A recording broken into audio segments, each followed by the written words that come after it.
Surya Prakash YouTube channel மக்களுக்கு எனது மனமார்ந்த வணக்கத்தையும் நன்றியையும் தெரிவித்துக் கொள்கிறேன். என்னுடைய பெயர் சித்தரடி வன்னிய சத்திரிய முனிவர் சித்தரடி சந்திரபிரகாசம் பிரம்மச்சாரியர் என்று சொல்வது. நான் சேலம் மாவட்டத்தைச் சேர்ந்த அரியானூர் கிராமம், வீரபாண்டி கிராமம், அரியானூரில் உள்ள கஞ்சன்மலை என்ற ஒரு பெரிய மலை உள்ளது. என்னுடைய அடிவார ஒரு ஆசிரமத்தை கட்டி அதில் கோயில் நடத்தி வருகிறேன். கஞ்சமலை அடிவாரத்தில் உள்ள கோயில்கள் எல்லாமே கஞ்சமலையில் அமைந்துள்ள கோயில்கள். தசவதார பெருமாள் சுவாமி திருக்கோவில், காலங்கி கஞ்சமலை என்ற கரடி சித்தருடைய ஜீவசமாதி, அஷ்டலிங்கம் சுவாமிகள், அஷ்டபைரவர் சுவாமிகள் மற்றும் 12 ஜோதிலிங்கங்கள், இப்படி 138 கடவுள்களை வைத்து இங்கே பூஜை செய்து வருகிறோம். இரண்டாவதாக இங்கே தசவதார பெருமாள் சுவாமி கோயில் என்று அதில் இணையாக இருக்கிறது. மத்ச கூர்ம வராக நரசிம்ம வாமன பரசுராம ராம பலராம கிருஷ்ண கல்கி என்று 10 அவதாரங்கள் உள்ளன. ஆஞ்சநேயர் சுவாமி, கருடாழ்வார் சுவாமி, பெருமாள், லட்சுமி, பூமாதேவி, லவகுஷா லவன் சுவாமி ஆகியவை இங்கு அமைந்துள்ளன. இது மிகவும் அற்புதமான அழகான ஒரு கோயில்.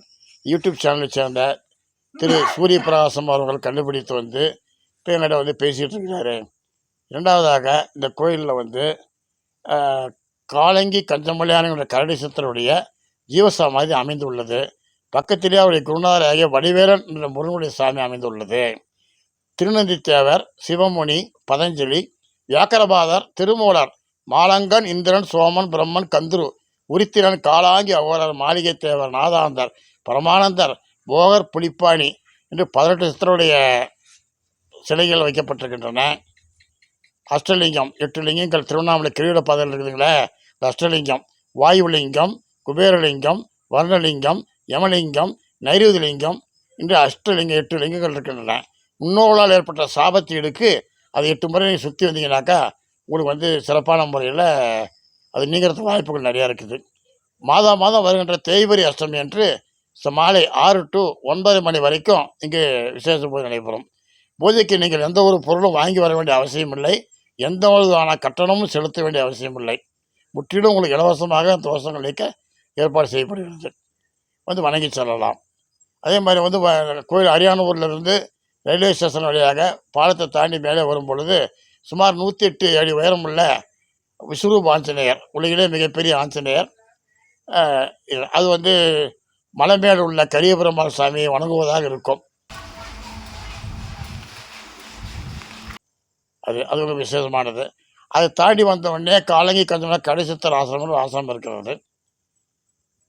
ஒவ்வொரு மாதமும் தேய்பிறை அஷ்டமி என்று மாலை 6:30 முதல் 10:30 வரைக்கும் உங்களுக்கு இந்த தேய்பிறை அஷ்டமி பூஜை நடைபெறும். யாரும் எந்த பொருளும் வாங்கி வர வேண்டிய அவசியம் இல்லை. மாலை வாங்க வேண்டாம், பூ வாங்க வேண்டாம். அதனால் எல்லோரும் வழிபாடு செய்து உங்களுக்கு ஏற்பட்டிருக்கக்கூடிய ராகு, கேது, சனி, செவ்வாய், நவகிரக தோஷங்கள் நிவர்த்தி செய்து கொண்டு போக வேணுமா கேட்டுக்கிறேன். சரிங்க. இப்போ இன்னைக்கு நடந்துட்டு இருக்குது. இன்னைக்கு காலபைரவர் இப்போ விழா ஆரம்பிக்க உள்ளது. இப்போ நடந்து கொண்டிருக்கிறது காலபைரவர் பூஜை. அதாவது காலபைரவர் என்பவர் யாருன்னு கேட்டிங்கன்னா அவருடைய வரலாறு என்னவென்று கேட்டால், அதாவது பெருமாள்கிட்ட சிவன்கிட்ட ஆதிபராசக்தி பார்வதி அம்மாள் கேட்குது, இந்த பூலோகத்தில் சென்று ஒரு குடும்பத்தில் மகளாக பிறந்து வளர்ந்து வாழ வேண்டும் என்று கேட்குது.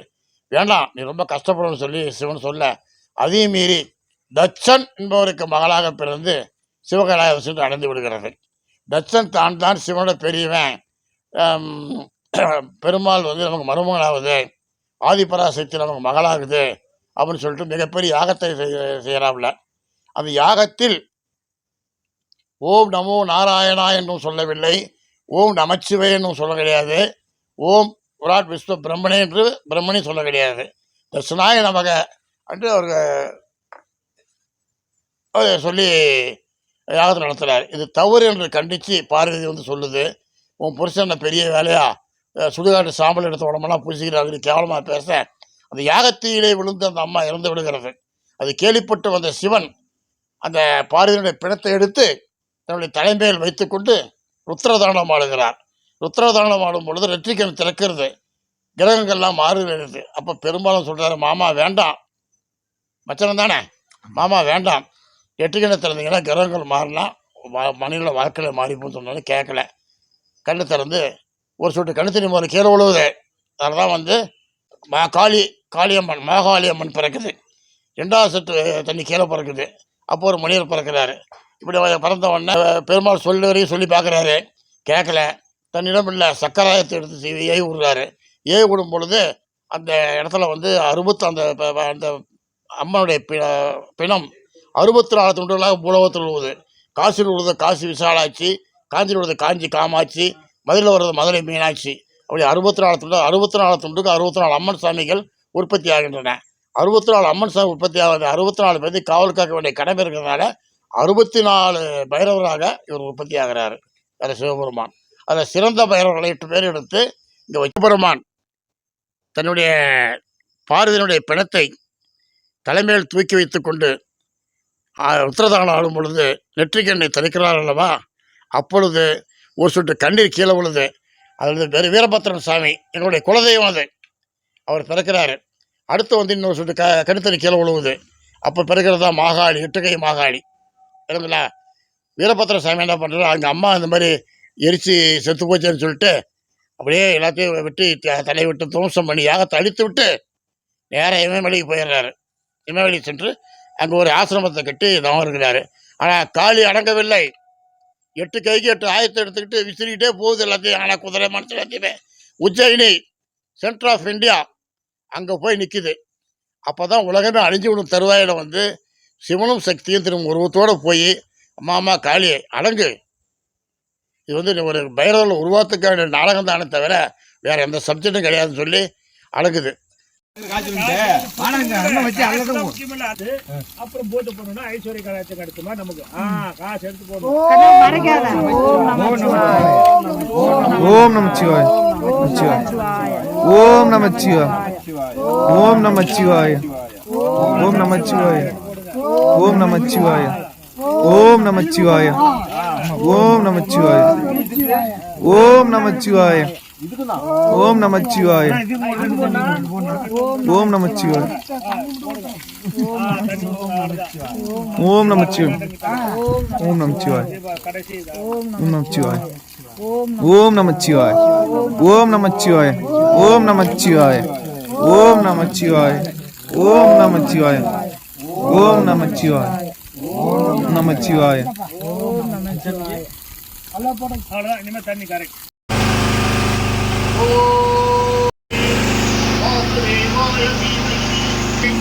ஓம் நமோ நாராயணாய வித்மஹே வாசுதேவாய தீமஹி தன்னோ பத்மாவதித்யாயாம் பிரச்சோதயாத்.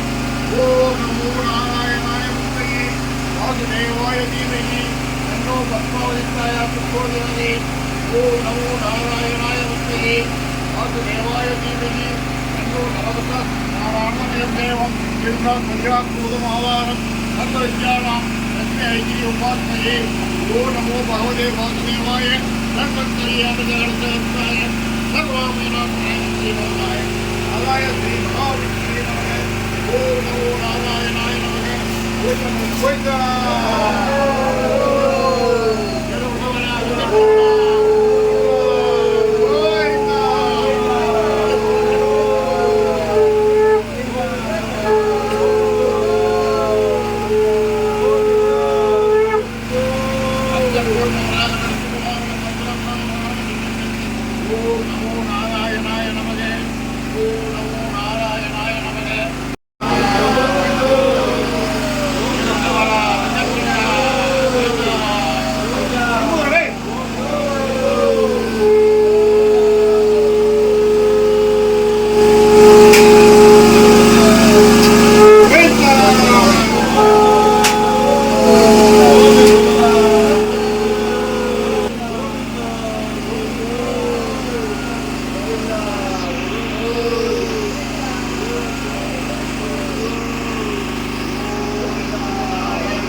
தேவியே வாசுதேவாய தேவியே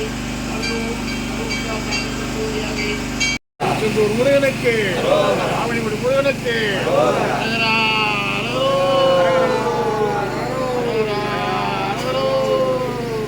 வேல் முருகனுக்கு வேலனுக்கு வாழகி சித்தருக்கு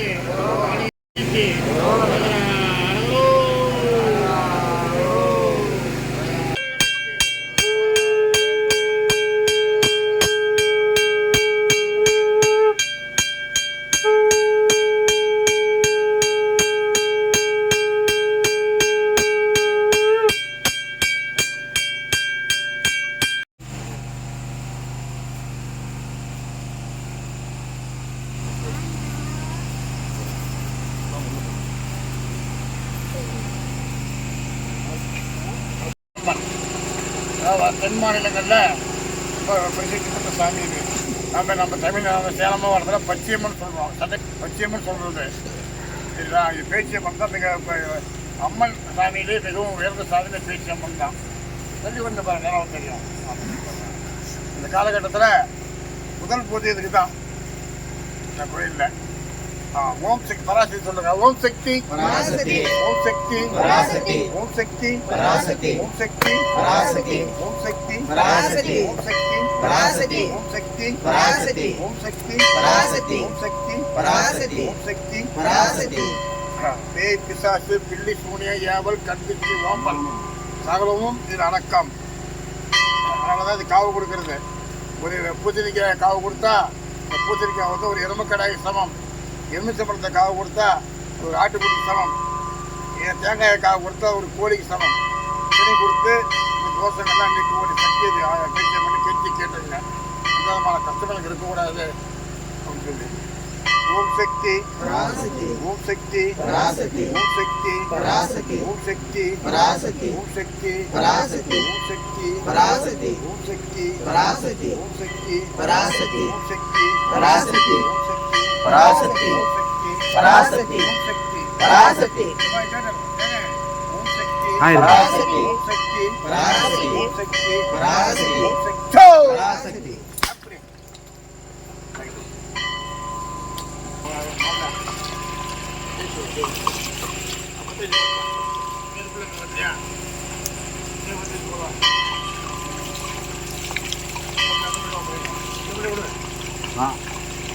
ஓம்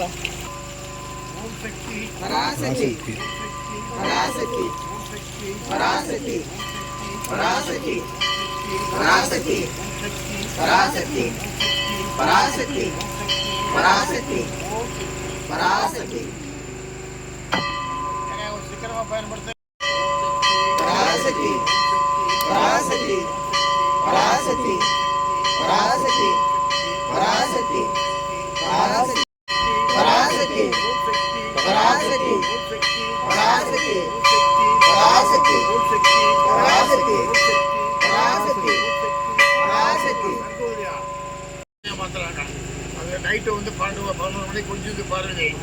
11 மணிக்கு மேலே வந்து படுகு தூங்குறதுக்கு போயிடுது. இது வந்து விஸ்வரூபம் எடுத்து ஒரு 100 பணம் உயரத்துக்கு உயரமாகுது. யாரும் மாயாண்டி ஆகி ஆடு மாடு யானை கணை குதிரை எல்லாத்தையும் அடிச்சுட்டு உள்ளே ஒடிச்சு திங்குது. அது காலையில் அதுவும் பத்தலை. விடிகாலம் போய் குடத்தை நோண்டி பச்சை குடத்தை திங்குது. சுடலை மாயாண்டி கோயிலுக்கு முதல் காவல் தெய்வம் அவர் தான். அதன் பிறகு வாய் நாட்டத்தை வந்து குழந்தைய படுத்துக்குது. எடுத்து முத்தம் கொடுக்குறாரு. யாரு? பார்வதி. ஒரே நாத்தம். ஒரு குடத்தை நாத்தடிக்க மணக்குமா என்ன பண்ணும்? அதெல்லாம் மிகப்பெரிய காவல் தெய்வம். அதனால் வந்து சக்தியோட கொடுத்துருக்குது. 27, 24, 27 அம்மன் சாமி நம்ம கோயில் இருக்குது. அதனால் இது காவல் தெய்வம் அவர் தான். 2வது காவல் கருப்பனார். உங்கள் சைடு சொன்னது உங்களுக்கு கருப்பனார்.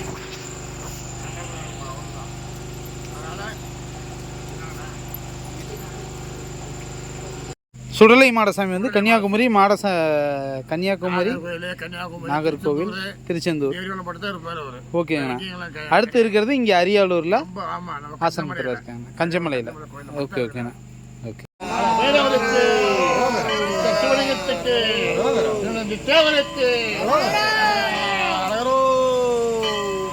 வேல் முருகனுக்கு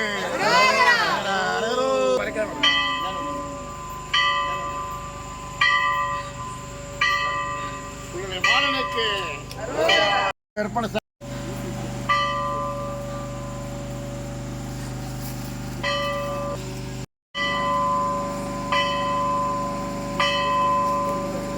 யுவசமைக்கு ஓம் சக்தி.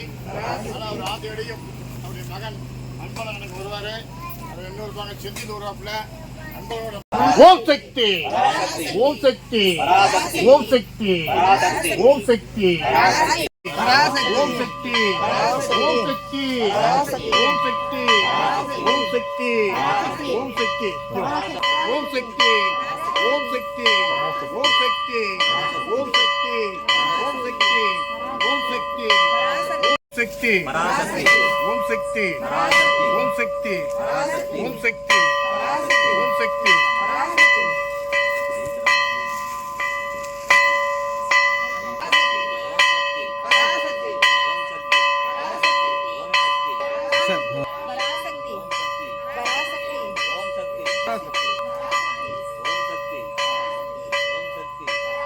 ராகு கேது சனி செவ்வாயினால் பாதிக்கப்பட்டுதான் யாருக்கும் திருமணம் ஆகிறதில்ல, கல்யாணம் குழந்தை பிறக்கிறதில்ல, கணவன் மனை பிரிஞ்சு போடுறது, அவங்களுக்கு வேண்டிய பூஜை இப்போ தான் ஆரம்பிக்கப்படுகிறது. அதனால் நீங்கள் எல்லாருமே நான் சொல்கிறத சொல்லணும். ராகு சொல்லுங்க, ராகு கேது சனி செவ்வாய் அபகரக தோஷ நிவர்த்தி. ராகு கேது சனி செவ்வாய் அபகரக தோஷ நிவர்த்தி. ராகு கேது சனி செவ்வாய் அபகரக தோஷ நிவர்த்தி.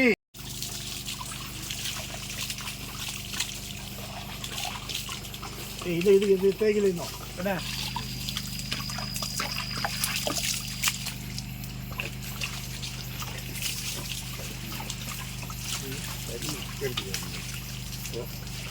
பாட்டில்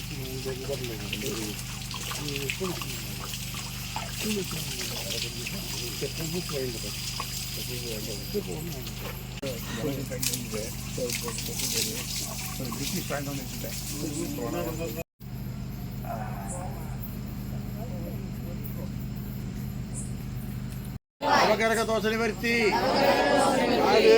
ராகு கேது சனி அபகரக தோஷ நிவர்த்தி.